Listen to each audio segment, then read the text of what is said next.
그러니까 바울의 반대파들이 들어와서 너희들이 율법 안 지키면 절대로 칭의를 못 받아. 율법을 지켜야 어렵다 하신 받을 수 있어 하고 협박을 하는 거죠. 그러니까 바울은 벌써 받았는데? 미안하다. 벌써 받았는데?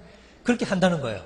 그걸 어떻게 하냐면 예수 그리스도를 믿음으로 의롭다 하심 얻는다는 그 주장은 무엇을 말하냐. 예수님의 십자가잖아요. 그죠? 십자가는 벌써 일어났잖아요. 벌써 우리 과거에 있잖아요. 그러니까 바울은 율법을 지켜서 행해야 된다는 그 조건을 지워버리고 칭의의 기초로 예수 그리스도를 삼음으로써 예수 그리스도의 십자가와 칭의를 연결함으로써 근데 이 십자가는 과거의 일이잖아요. 이 칭의 자체가 이미 우리에게 이루어진 것으로 얘기하고 있다는 거예요. 그러니까 바울의 얘기는 적대자들의 얘기는 율법을 지켜서 심판 때 의롭다 하심 받아야 돼. 바울의 얘기는 예수님 믿음으로 이미 의롭다 하심 받았어. 그런데 지금 뭐 하냐? 이해되시죠? 그게 이제 어떻게 보면 통상적으로 물론 이제 요즘 학자들은 다른 얘기 하는 분들은 많지만 종말론적인 관점에서 보면 지금도 거의 이런 입장들을 다 견지하고 있습니다. 근데 그렇게 된 문제가 뭐냐?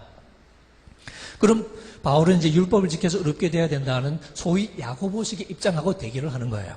바울의 입장은 믿음으로만 의롭다 하심 받는 거거든요. 2장 16절에서 나오는 것처럼 사람이 의롭게 되는 것은 율법의 행위로가 아니요 예수 그리스도의 믿음으로 그죠? 되는 것이라고 얘기하는 거니까 이때 율법의 행위는 율법을 지키는 것으로 이해가 됩니다. 그러면 믿음은 그 반대가 되니까 행위하고는 반대가 되는 개념이죠. 그게 이제 바울의 기본 입장이라는 거예요. 그러면 율법주의자들의 실수가 뭐냐? 소위 말하는 율법주의. 행함으로 의롭다 하심을 얻으려고 하는 실수. 그게 소위 어떻게 보면 구원론적인 착각이 된다는 얘기죠. 그럼 바울은 예수 그리스도를 의지함으로써 예수 그리스도의 십자가를 믿음으로써 의롭게 되는 것을 얘기했다는 거예요. 어떻게 보면 그런 식의 입장은 우리 한국교회에서 많은 분들이 가지고 있는 전통적인 구원론하고 칭의론하고 사실 거의 흡사합니다. 그죠? 그러면 문제가 뭐냐? 5장, 6장으로 넘어가니까 바울이 말이 달라져요. 5장, 6장하고 연결이 잘 안 되는 거예요. 앞에서는 오직 예수 그리스도를 믿음으로 의롭다 하심 받는다고 그렇게 이제 거품 물고 얘기했는데 5장, 6장에 넘어오니까 바울이 딴소리를 하는 것 같다는 거죠. 예를 들어서 5장 5절을 보면 칭의론을 얘기를 했는데 그죠? 율법으로 의롭다 하심 얻으려는 사람을 이제 욕하는 건 우리가 잘 알죠. 그래서 5장 4절에 보면 율법 안에서 의롭다 하심을 얻으려 하는 너희는 그리스도 안에서 끊어지고 은혜에서 떨어진 자다. 그건 다 알겠습니다. 근데 5장 우리가 성령으로 5절 우리가 성령으로 믿음을 조차 의롭다 하심 받았다. 그렇게 가야 될 거 아니에요. 근데 그게 아니고 우리가 성령으로 믿음을 조차 의의 소망을 기다린다. 이렇게 얘기를 하는 거죠.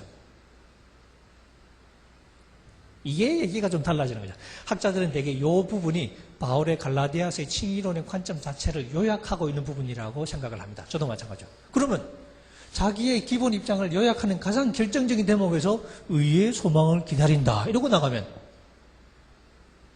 완전히 김새는 거죠. 그러니까 이런 구조를 생각해 보면 학자들의 통상적인 생각이 뭔가 좀 석연찮다는 걸 좀 이렇게 느낄 수 있는 거죠. 의의 소망을 기다린다는 게 바울의 기본 입장일 가능성이 많잖아요. 받았다는 게 아니라. 그리고 조금 더 나가서 보니까 뭐 이렇게 여러분 잘 아시는 5장 이제 19절부터 육체의 일은 현저하니 그리고 이제 온갖 나쁜 짓 다 해놓고 5장 21절 뒷부분에 전에 너희에게 경계한 것 같이 경계하노니 이런 일을 하는 자들은 하나님의 나라를 유업으로 받지 못할 것이요. 이거는 너무 간단한 진술이어서 달리 해석할 도리가 없습니다. 우리가 성경 읽을 때 아주 분명한 거를 가리려고 하는 경향이 조금은 있어요. 우리의 관점이 너무 이렇게 우리의 틀이 너무 분명해가지고. 근데 저는 성경은 될 수 있으면 액면 그대로 읽어야 된다는 게 제가 가진 관점입니다. 이런 짓 하면 물론 한 번만 해도 땡이야. 그런 의미는 아닙니다. 이런 식의 패턴을 가진 삶을 지속하는 사람은 하나님 나라 못 들어가죠. 그리고 아까 소개한 것처럼 6장에 가면 6장 7절 스스로 속이지 말라. 스스로 속이지 말라는 것은 이제 쉽게 말하면 착각하지 마 하는 뜻입니다. 자기를 속이는 게 착각이잖아요. 그죠? 하나님은 만으로 여김을 받지 아니하시나니 사람이 무엇으로 심든지 그대로 거두리라. 그리고 육체를 위하여 심는 자는 육체로부터 썩어진 것을 거두고, 썩어진 것을 거둔다는 얘기는 이게 바울이 말하는 지옥 개념에 이제 가까운. 여러분 바울 서신 읽어보시면 이게 그 팔레스타인을 배경으로 한 게 아니어서 바울 서신에는 눈을 씻고 찾아봐도 지옥이라는 말은 안 나옵니다. 헬라 사람들한테 지옥 그래도 잘 이렇게 와닿는 게 없거든요. 유대 사람들한테는 금방 와닿지만, 유대 사람들한테는 이렇게 소위 하데스, 그죠? 그 수올, 구약에 나오는 수올 개념 같은 것도 있고 그래서 지옥 그러면 조금 더 이해가 쉬운데, 이제 헬라 사람들에게는 지옥 그러면 아마 머릿속에 아무런 개념이 없었을 거예요. 그래서 바울은 그 사람들이 이해가 될 수 있는 그런 이렇게 용어들로 이렇게 종말론적인 멸망을 설명하는데, 그게 썩어짐이 그 중에 하나입니다. 그러니까 복음서식으로 바꿔 말하면 지옥 간다는 얘기하고 사실상 똑같은 얘기입니다. 육체에다가 심으면, 그러니까 육체의 일을 하면서 살아가면 그냥 망하는 거고, 성령을 위하여 성령에다가 우리가 심으면 그 성령으로부터 영생을 수확하는 거죠. 이런 것들도 굉장히 분명해요. 아니, 우리가 예수 그리스도를 믿음으로 의롭다 하심 받았다 하는 게 바울이 하고 싶은 얘기였다면, 그럼 5장 6장에 와서는 완전히 자기가 앞에서 한 얘기를 뒤집고 있는 게 되는 거죠.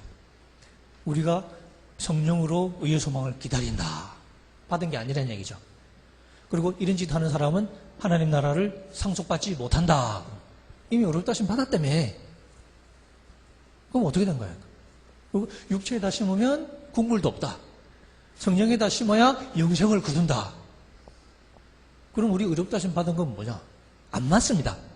그래서 학자들이 이 두 개를 조화시켜 보려고 온갖 재주를 다 펴와요. 제가 표현을 조금 이렇게 좀 너무 이렇게 경박하게 썼습니다만은. 제가 이제 논문에 주장한 게 안 됩니다. 이건 너무 명백한 모순이 되죠. 그렇게 되면. 5장 6장에서 하는 얘기는 바울의 적대자들이 하는 얘기하고 똑같거든요. 이게 이제 학자들이 가장 큰 숙제 중에 하나인데, 제가 이제 내리는 결론은 그런 식으로 해석해서는 두 개를 조화시킬 수 없다는 거죠. 근데 5장 6장은 너무 분명해요. 달리 해석해 볼 도리가 없어요. 그리고 바울이 5장 6장에서 하는 경고들 있죠. 이런 경고는 바울 서신 다른 곳에서도 자주 나옵니다. 하나님 나라를 유업으로 받지 못한다는 식의 비슷한 경고는 예를 들면 고린도전서, 그죠? 6장. 악을 행하는 자가 하나님 나라에 못 들어간다는 얘기 거기 나오죠? 그 다음 고린도전서 15장에도 비슷한 얘기가 나오죠. 혈과 육은 하나님 나라를 유업으로 받을 수 없다. 그 다음에 에베소서, 골로새서 같은 데도 거의 비슷한 경고들이 나오는 것을 우리가 알 수 있습니다. 그러면 이게 바울이 또 그런 경고 나올 때마다 보면 너희들이 모르냐? 우리 갈라디아서에서도 내가 전에 너희에게 경계한 것 같이, 전에 언제 경계했겠습니까? 처음에 갈라디아 있을 때겠죠? 처음 전도할 때부터 바울이 이런 소리 하고 다닌 거니까. 이런 짓 하는 놈들은 절대 천국 못 간다 하는 얘기를 처음부터 복음으로 전했다는 얘기죠. 그러니까 이건 분명해요. 5장 6장에서 바울이 종말론적인 경고를 내리고 있는 건 너무 분명하거든요.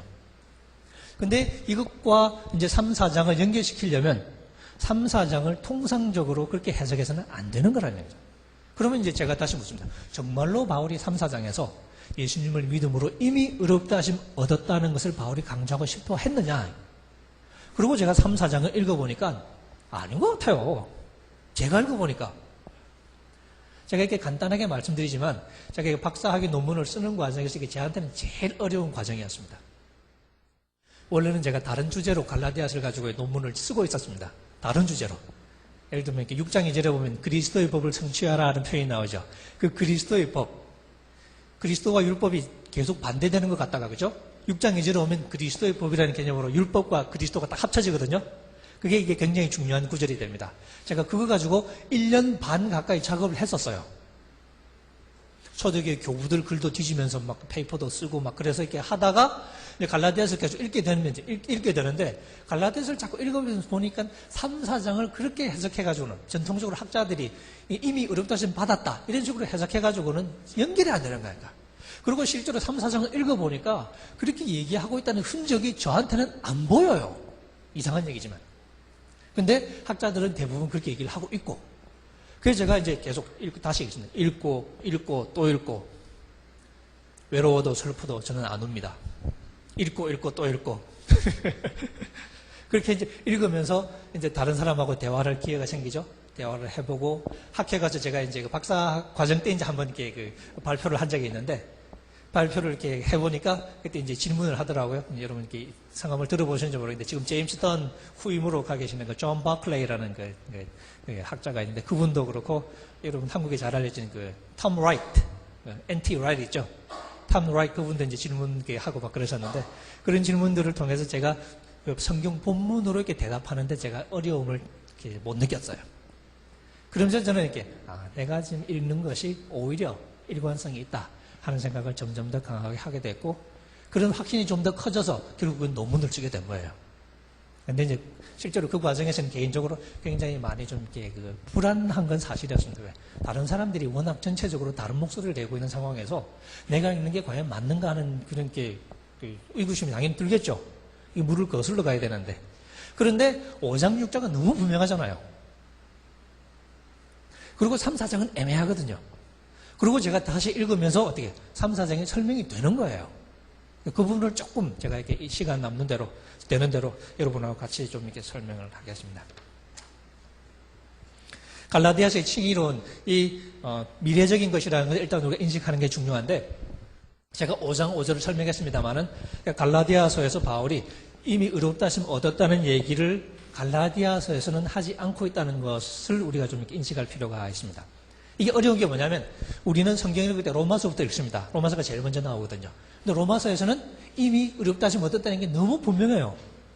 예를 들어서 5장 1절 그러므로 우리가 믿음으로 의롭다 하심을 얻었은 즉 그죠? 이런 관점이 너무 분명한데 이제 이건 조금 더 우리 역사적인 과정을 더듬어서 생각해 보면 갈라디아서가 쓰여질 당시에는 로마서는 아직 존재하지 않습니다. 그리고 바울과 지금 대화를 벌이는 상대자들은 유대적인 전통에 익숙한 소위 야고보식의 칭의론에 익숙한 혹은 로마서 2장 13절에 나오는 것처럼 율법 하나님 앞에 의롭다 하심을 얻는 자는 율법을 자랑하는 자가 아니라 율법을 듣는 자가 아니라 율법을 행하는 자다라고 하는 2장 13절의 어떤 칭의론에 익숙한 미래적인 칭의론을 가지고 있는 유대인들이었어요. 그 사람들하고 바울이 지금 씨름한다고 생각해 보십시오. 바울이 아무 말 안 하고 칭의 그러면 당연히 미래적인 개념을 생각하겠죠? 왜? 그게 원래 개념이니까. 현재적인 칭의 개념이라는 건 아직은 존재하지 않아요. 그런 상황에서 바울이 현재적인 칭의 개념을 사람들에게 설득시키기 위해서는 거품을 물어야 됩니다. 왜? 아직은 없는 개념이에요. 원래 칭의는 마지막 심판이라야 우리가 의롭다 하심 받는 거라는 생각이 몸에 배인 상황에서 지금 현재 우리가 의롭다 하심 받는다는 얘기를 하기 위해서는 처음 듣는 개념이니까 자꾸 얘기를 해줘야만 비로소 조금씩 그런 얘기를 하는가 보다 할 거거든요. 그런데 갈라디아서를 읽어보면 바울이 종말론적으로 그것을 이미 이루어진 것으로 만들려는 흔적이 하나도 안 보입니다. 바울의 유일한 관심은 우리가 어떻게 의롭다 하심 받느냐는 데 쏠리고 있죠. 율법의 행위가 아니라 믿음으로. 율법의 행위가 아니라 믿음으로. 이것뿐이에요. 시점에 대해서는 말이 없습니다. 오히려 바울이 이제 시간에 관해서 말하는 흔적이 살짝 보이는데 그런 걸 더듬어 보면 오히려 이렇게 얘기가 달라지죠. 예를 들면 이제 2장 17절. 이제 안디옥 사건을 이제 그 배경으로 한 곳에서 이제 베드로를 염두에 두면서 이제 그 하는 얘기라고 우리가 해석을 할 수 있는데 우리가 그리스도 안에서 의롭게 되려고 하다가 이렇게 이제 바울이 얘기를 합니다. 만일 우리가 그리스도 안에서 의롭게 되려 하다가 죄인으로 나타나면 여기 의롭게 되려 하다가라고 번역된 것을 이렇게 조금 더 직역하면 의롭게 되려고 추구한다는 그 단어를 쓰고 있어요. 헬라말로 이렇게 그 세테오라는 동사를 이렇게 쓰고 있는데 그러니까 영어로는 이렇게 seek 그죠? S-E-E-K 영어로는 이렇게 seek로 번역합니다. 우리가 그리스도 안에서 의롭게 되려고 추구하다가 죄인으로 드러나면 이런 얘기 하는데 지금 요 말을 하는 상황은 지금 안디옥의 상황이에요. 예수 믿기 이전의 상황이 아니라 안디옥의 상황입니다. 안디옥에서 이제 베드로의 행위를 설명하고 베드로의 잘못을 설명하는 과정에서 우리가 예수 믿으려고 지금 애를 쓰다가 우리가 의롭다 하심 받으려고 애를 쓰다가 라고 표현을 했다는 얘기는 안디옥 사건 당시에 바울의 의식 속에서는 의롭게 되려고 애를 쓰는 상황이지 의롭게 함을 받은 상황은 그게 아니라는 얘기죠. 그러니까 이미 얻었다는 얘기를 하고 싶었으면 이런 표현을 쓰게 되지는 않습니다. 물론 이제 가장 분명하게 우리가 알 수 있는 대목은 아까 말씀드린 5장 5절. 우리가 성령으로 믿음을 조차 의의 소망을 기다린다 하는 그 대목이죠. 여기서는 의로움 자체가 하나의 소망으로 분명히 제시되고 있습니다. 듣는 사람은 이상할 거 하나도 없어요. 원래 그런 거니까. 우리가 의의 소망을 기다리고 살아가는 거죠. 근데 이제 바울과 이제 싸움에 붙은 거는 우리가 이 미래의 의의 소망에 이르는 방법이 뭐냐. 율법을 잘 지켜야 되냐? 혹은 할례를 받아야 되냐? 아니면 그리스도의 믿음이냐? 그리스도를 믿어서냐? 이게 다른 거지 미래의 의의 소망을 기다리는 건 똑같은 거예요. 그러니까 바울이 이미 받았다. 그런 얘기를 하고 싶은 의사는 없다는 얘기죠. 쉽게 말하면 바울과 지금 갈라디아서의 중심 이슈는 뭐냐면 미래적인 의미에서 우리가 어떻게 종말로 지금 구원에 도달할 수 있느냐 하는 것입니다. 그냥 예수님 믿으면 되느냐? 아니면 율법의 행위를 우리가 가져야 하느냐? 바울은 예수 그리스도를 믿어야 한다는 것을 얘기했다는 거죠. 그리고 이것은 우리가 통상적으로 생각하는 칭의론하고는 거리가 멉니다. 제가 이제 그 부분을 설명을 좀 드리도록 하겠습니다. 그러니까 갈라디아서의 중심 주제는 칭의론인데 이 칭의는 현재 이루어진 칭의에 관한 게 아니라 우리가 기다려야 할, 우리가 달려가야 할 칭의. 바울이 5장 7절에서는 달리기 비유를 쓰죠. 너희가 다름질을 잘 하더니 근데 목적지에 도달하지 못하고 끝냈죠, 중간에. 그래서 바울이 지금 개탄을 하고 있습니다. 이 목적지, 마지막 구원, 최종적인 종말론적인 구원. 그런 의미에서 이 의의 소망이라는 칭의 개념은 5장 21절에 나오는 하나님 나라, 6장 8절 9절에 나오는 영생, 이 개념하고 똑같은 사실 종말론적인 구원을 나타내는 이제 표현 중에 하나라고 생각하시면 됩니다. 그러니까 바울의 질문은 우리가 어떻게 마지막 구원에 이룰 수 있느냐? 율법의 행위가 필요하냐? 믿음이냐? 조금 익숙하지 않은 의미가 될 수 있겠지만 로마서식으로 말하면요. 이게 또 이제 제가 로마서 해석하는 게 조금 이제 남다른 부분인데 로마서도 칭의론이 전부인 것 같지만 실제로 4장 딱 끝나고 나면 칭의론의 범위는 벌써 넘어가죠. 미래에 대한 얘기로 다 가득 차 있습니다. 그죠? 5장부터는 다 미래 얘기입니다. 우리가 어떻게 마지막 구원에 이를 것인가 그 얘기예요. 바울의 질문은 1장 16절에서 말하는 것처럼 복음이 자랑스러워요. 복음이 부끄럽지 않아요. 왜? 이 복음이 모든 믿는 자를 구원에 이르게 하시는 하나님의 능력이 되니까. 제 해석에 따르면, 이게 제 해석입니다. 이 구원은 미래적인 구원이에요. 어떻게 하면 우리가 이 미래의 구원에까지 도달할 수 있을까? 바울은 복음에서 그 열쇠를 찾았습니다. 왜? 복음에 하나님의 의가 나타나는 걸 알았거든요. 이 의는 로마서에서는 현재적인 의예요. 현재 우리가 십자가와 부활을 통해서 의롭다 하심을 얻는 이 경험이 우리 미래의 구원을 보장한다고 바울이 발견한 거죠. 그런 의미에서 보면 로마서의 관점하고 갈라디아서 관점은 똑같습니다. 우리가 어떻게 이 종말적인 구원에 이를 것인가? 예수 그리스도를 통해서. 율법의 행위가 아니라 예수 그리스도를 통해서. 이게 이제 바울의 기본적인 질문이 되겠고요.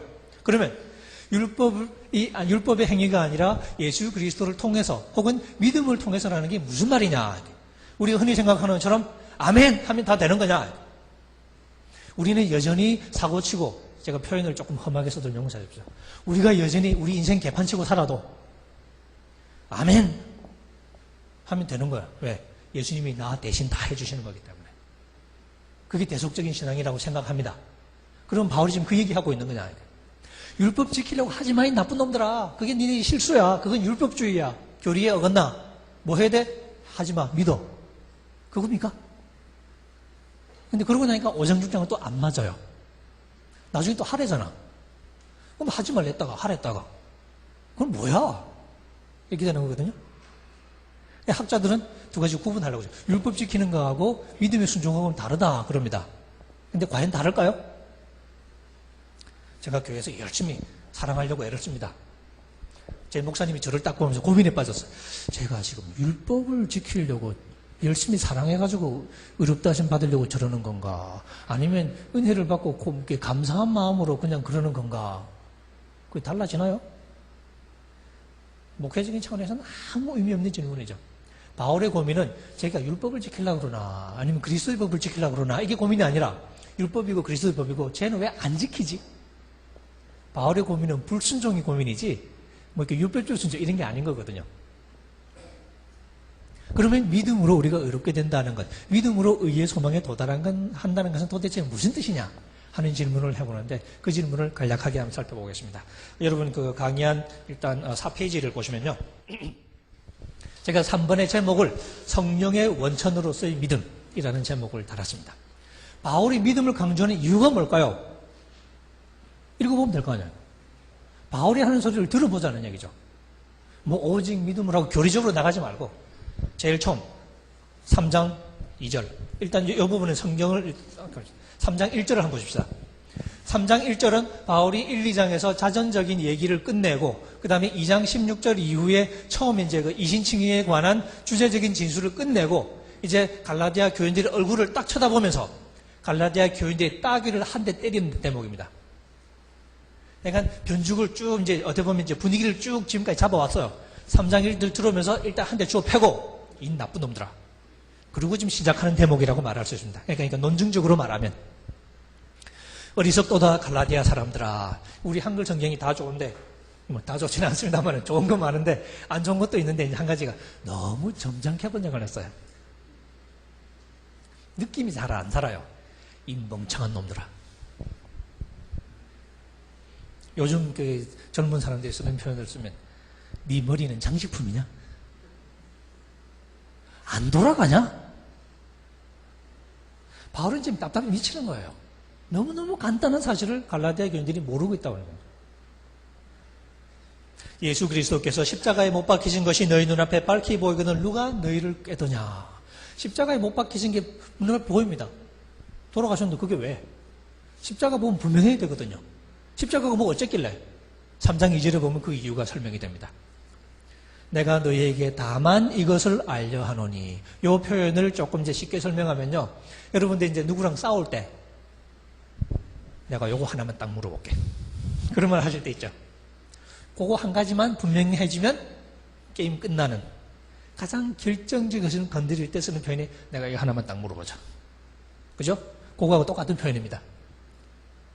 야, 이 멍청한 놈들아. 내가 하나 물어볼게.